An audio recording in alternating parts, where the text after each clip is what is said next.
Hey guys, it's your boy Easy, and today we are watching Denmark's forest kindergartens. Recently, we checked out the Norwegian kindergartens, and it was crazy. Like people, like the childrens, they were playing in the snow. I think it's similar in Denmark as well. So, without any delay, let's just start. And yeah, before I start, hit that subscribe button because I am here to learn more about the Nordic countries. Denmark, Sweden, Norway, and I forgot the other country, but yeah, I'm here to learn about that. Let's just start now.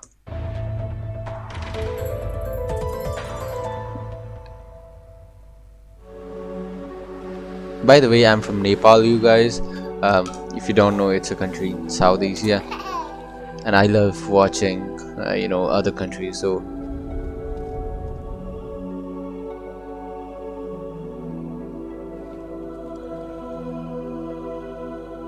yeah, let's see.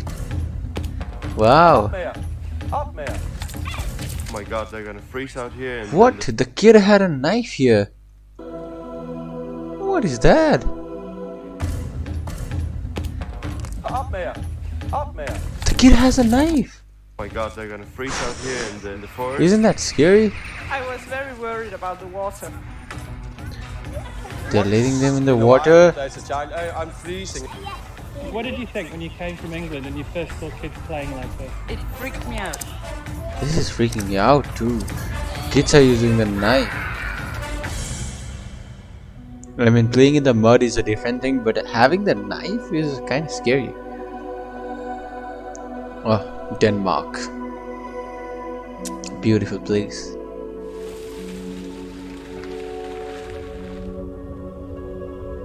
Four-year-old Nicola Towns is joining her kindergarten friends in the forest. Uh, But they're not on an Forest? excursion. This forest is their kindergarten. what? They don't have a kindergarten like a place, like a school? Her er små troldøer. Her er også trold oppe i den her skov. Or is it a forest day? Something Trolden har like. taget deres ører af. It's is that? freezing today, only 5 degrees. But even when it's raining, snowing, or minus 20 degrees, you'll find these children playing and learning outside. That is scary. Så her bor de inde under om vinteren. Så sådan passer insekter på dem selv. De kan bo inde under barken. Wow.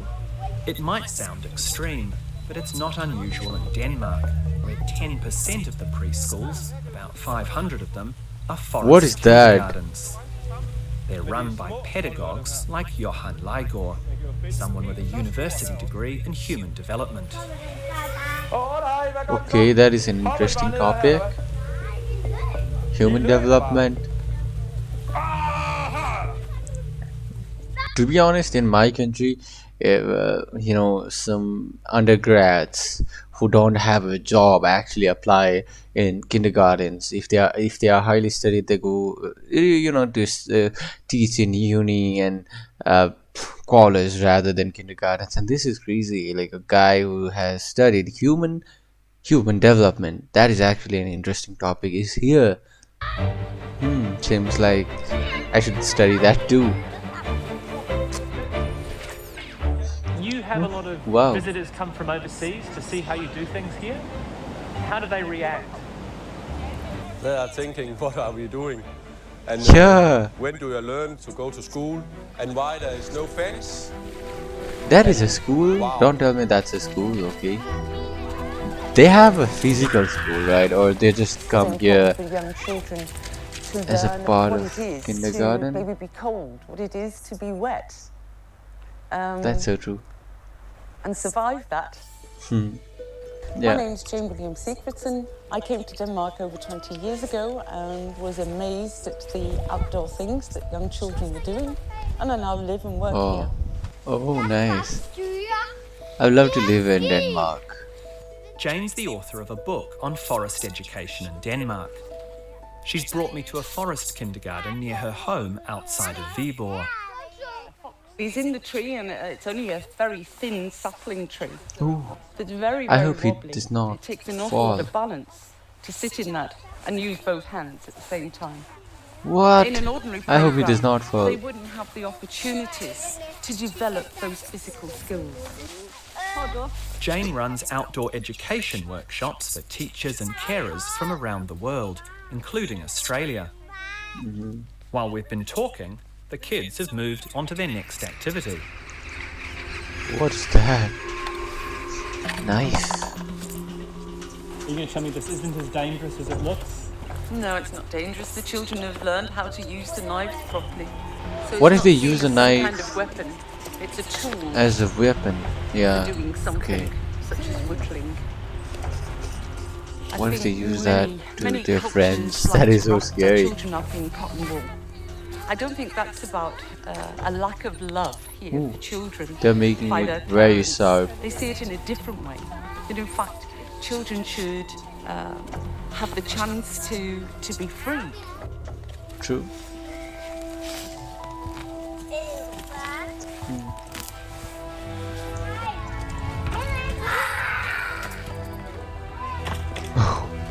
Oh, where is it going? So what's Oh. your approach to safety here? What? You have to use your brain, and if you trust that the kids, they can take care of themselves. What the hell? Afraid of anything? What the hell? Where is that kid going? To be honest, I am like 23 years old and I have no clue how to climb a tree. And here I see a kid who is in kindergarten doing all of this. Yeah, he's not scared at all. I was watching this boy climb to the very top of the tree, other boys hitting the log with a stick very close to each other. I couldn't see you or anyone else. I was standing up there and I saw it too. You saw it? Yes. You were worried? What? No. That's a part of the play, What if the Almost kid every day. falls down? and That's and a they learn- probability, and right? they There's learn a to chance. be careful. Oh. Sometimes they hit. Yes, they got a little accident, but that's the way to learn. Oh, Only he's once down. I have to drive to the hospital with a boy with a big injury in 17 years, so I'm not worried. And what was the What? injury? It was a parent who drove over a foot of a kid. in 17 years, you only saw one injury? That is insane. The world's first forest kindergartens were founded in Scandinavia in the Oh, early so 50s. the kindergarten is actually a forest kindergarten. There's no physical school or something like that. Interesting. So that's the Today, they're that's also popular where in the Germany, children learn. Austria and Switzerland. Oh, interesting. Okay, I thought it was some outing day for a kindergarten. Some locations are more challenging than No. others. Oh, Johann's kindergarten sits less than 100 metres from a fjord, but there aren't any fences because they're not needed. what? Are they leaving them in the Why do river, you stop here, or is it a Carl? lake? Fordi her må vi ikke gå. Man skal have en pædagog med deroppe fra, inden man går over. They can't go there. Okay. I think one of the big things that I see here is the amount of trust that there is in Denmark. That there is no formal inspection of kindergartens. There's no one that comes round and checks up that you're doing what you should be doing. Oh.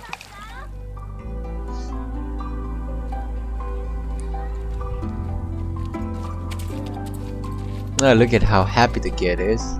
But how easy is it for parents like Nicola's mum? In my country, the kids hate to go to kindergarten because all they do there is learn how to hold a pencil and how to write things up.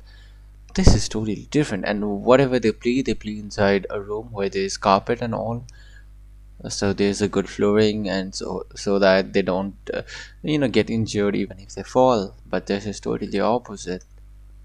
Mother Nadia to trust the pedagogues and their own kids.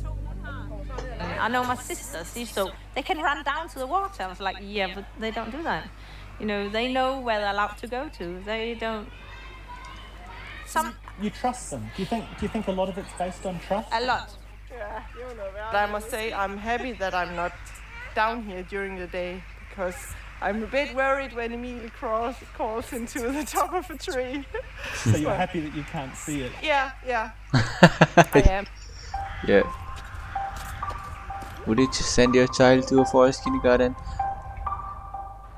I'm At still Nadia's doubting. house, I meet her husband, Paul. He's English. But I think it's Gaining habitual. forest kindergartens came as a big culture shock. In England, kids For can me too, yeah. be harmed in any way, you know, falling out of a tree or something like that. Then they won't allow it. There are just a handful of forest kindergartens in the UK. The US only opened its first in 2007. Australia 5 years ago. What do you think it is about Denmark that they can get away with that, but they can't in England? It's hard to explain. I really don't know what it is about the Danes. It's just a very relaxed frame of mind they've got about things, everything. One of the main reasons Nadia and Paul have sent both Nicola and her 6-year-old sister Jessica to a forest kindergarten is their fear that the virtual world is distracting the girls from the natural one. As soon as they come home, all they want to do is play the iPad. That's That all is they so want to true, do. yeah.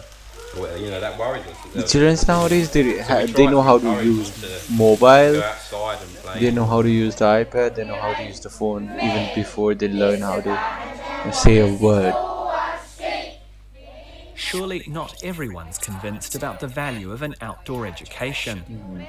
This is Jessica's primary school. I've come here because I thought the teachers might be concerned at how kids from a forest kindergarten struggle to adapt in the classroom. Do you notice any difference between her and the kids who've come from normal kindergarten? So a kid actually goes to a primary, kindergarten, and they also have a forest kindergarten, which is actually just for the kids to go around in the forest. Is this true? So they have to enroll in two different kindergartens. And you have a specific day for that? Maybe. You guys tell me. Not at all. They are all prepared to go to school. My own son went to forest kindergarten. Oh wow. Really? Yeah, So you never had any worries about how he would go at school with no, our children? not at all. Oh, interesting. What do you think about the idea that the children should be using their time in kindergarten to start to learn some reading, some writing, some maths to get ready for school? Yeah. I think that is work spoiled because they are not ready. You have to learn them to be interested in learning. Over the last 20 years, the number of outdoor kindergartens in Denmark has roughly doubled. And now the forest gospel is spreading. Even schools are looking to take the class outdoors. Okay. It's a good Now change. there's a lot of research been done that shows that children are less stressed, that children concentrate more, that children are ill less often, that their motor development is far, far better for being outdoors than indoors. And a lot of teachers is, getting, yes, I can, oh, it's worked. So I'm happy. Look at them. They're enjoying it. Wow. Guys, this is my first time watching this, and I think it made a serious question, not just for kindergartens, but for us people as well. How often do we go to nature and reconnect? Because primarily we're a human being, we're just an animal, right? We forget that, and we are so disconnected by the nature. We sit in the room, we sit in the office, and we never really get the chance to watch a tree or watch the leaves of the tree, and things like that. Go to a river and throw a stone like the kids did. We often forget that, and I think that is necessary for us too. maybe kindergarten helps a children to be that, to do that in the future. Maybe they want to reconnect to the nature. And yeah, for us, I think it's totally different. I would love that to have forest kindergarten in my country, because guys, our kindergarten is not that good. Okay, Denmark people, you gotta know that, because all they do is I said, you guys, all they do is learn how to hold a pencil, and hold and start writing, start making shapes and all that thing. So this is crazy. I think this is necessary too. Yeah, I think it was fun to watch. Thank you for joining in this channel, and if you enjoyed it, do hit that like button and subscribe. This is my first time watching Denmark Kindergarten. If you have any other videos, do let me know in the comments. I'll see you guys soon. Bye.